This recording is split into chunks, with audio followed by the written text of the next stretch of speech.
last Eastern Conference matchup. We're moving a lot faster than I thought we would. Yeah. A lot faster than we usually do. Maybe we can add the CBA stuff if we actually go quick. To be honest, the West is such a shit show that I think we're going to go into a lot more there. That's true.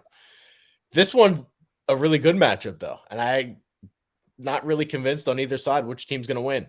Knicks, Cavs. Knicks have been hot in the second half. The Josh Hart edition has really made an impact here. The Cavs started off maybe strong and have fallen off late. Didn't really add anybody at the trade deadline. What are your thoughts here? Look, it surprised me that the Knicks offense is as good as it is. Not just when you look at the, I suppose, the recent history of the Knicks and the roster of the Knicks, but also the coach of the Knicks. Jalen Brunson, underpaid. It turns out he might be. You and I spoke about this in the offseason, and we said, good on Brunson for getting his bag. He's probably a bit overpaid. He'll be a really good point guard. None of us expected him to be a borderline all-star. He might make an all-NBA team. There is an outside chance. Like if there was a fourth all-NBA team, he's probably on it. That's why I hate all the hindsight bias when they're like, "Oh, the Mavs. How could you not pay Brunson? Show me the receipt that said you would have paid him that." That's what I want to know. Look, the initial offer they gave him was probably a bit lowball. Yeah, but anybody who sat there at that time and said, "Hey, this is a potential all NBA guy," was like they're either a soothsayer who can see into the future, or they're on mushrooms. There is no logical way that anybody could have predicted this from Jalen Brunson. Mm-hmm. Yeah, it's been remarkable. He has just given this side such a focal point. Imagine if they had gotten Mitchell in the trade. Well, to be honest, we're probably not seeing this version of Brunson, though. Sure. We've seen what it's like when he plays next to a ball-dominant guard. And he's a really good player, but he's not this version of Jalen Brunson. So, it's a bit of a sliding doors moment. It's not like you're going to get this version of Brunson if you had this makeup of a team. So it's just that this particular roster that the Knicks have has allowed Brunson to flourish. Hart has been a really good complimentary piece. Sorry? Hart has been a really good complimentary piece. That's his career. That is Josh Hart's career. He's someone who fills in the gaps on a team. Quentin Grimes is essentially the new version of Josh Hart. He's got the perfect person to learn from. Quickly, man, he's good. You just took the words out of my mouth. I was about to say the one I'm really impressed with is the improvement in Quickly. I got to admit, I had him tabbed as nothing more than a six-man gunner. He's massively outshot the projections I had for him. I wanted him bad for the Celtics, but the Knicks took him, and then they got Pritchard. Yeah. Which Pritchard's nice, but he's not Emmanuel Quickly. No. He's a much better playmaker than I thought. His defense is unreal. The way he can slide over a screen. Just a ball of energy player.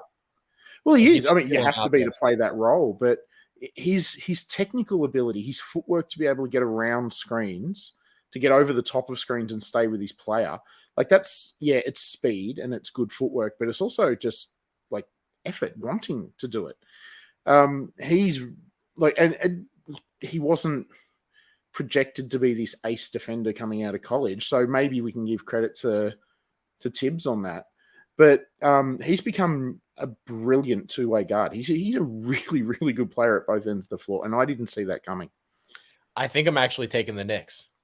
It just feels like the Cavs are a year away. They didn't add anything, and it just feels like they need to cash in that LeVert piece. I don't know how he fits there. What are you getting for LeVert? I don't know. I don't know, but it feels like his spot on the roster, they need an upgrade. They do. They absolutely do. I did a piece on Evan Mobley about a month ago, and that's the one gaping hole. Like whether and they don't necessarily need a defensive ace there as much. It would be nice if Okoro was that guy, but I don't think he's ever going to leap into anything offensively. Well, he'll be nothing more than a spot-up shooter. I mean, even in the moment, it was a massive reach getting him at pick. Was he pick 5, pick 6? 6, yeah. Yeah. He's a good defender. He's a really good defender, but as a 3 without much off the bounce game, he needs to be hitting open trays. And right now, he just doesn't do it. Mm-mm. That's not to say he won't. I mean, even going back 20 years, Bruce Bowen was that type of player, a slightly undersized small forward who defended doggedly but couldn't hit a shot. Jay Crowder. Yeah, Jay Crowder's another one. Yeah, the history is littered with examples of one-way defensive players who learned how to shoot. Having said that, there's also Tony Allen, who never did. So, it's not to say that he will learn to shoot, but Okoro could be that guy. But right now, he's not. And my worst take of all time was when I was a lot younger. It was like, why are we drafting Marcus Smart? Didn't we just have Tony Allen? He could never shoot. Yeah, look, I honestly thought Smart would develop into a better shooter than what he has. Yeah. But I didn't expect the rest of his game to develop the way it did either. Tony Allen gave me nightmares when they picked Smart. I still use Bill Simmons' dad's nickname for him, Trick or Treat Tony. I just thought that's just the perfect nickname for him. Yeah. But on this series, playoff basketball, yeah, the NBA has changed, but playoff basketball is still won in the paint. And Randall has to be healthy.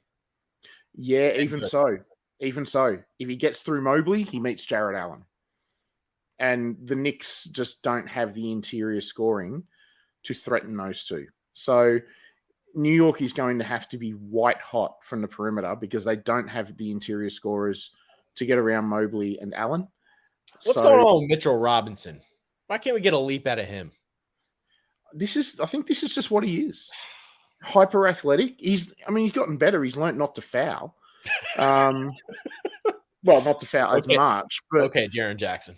Yeah, well, that's the thing. He really was Jaren Jackson without the hype, But look, I honestly just think this is what Mitch Bob is. He's just disappointing. He's just a good defensive player, rim running center, but has absolutely no skills, no finesse to speak of. I'm waiting for the DeAndre Jordan crash next.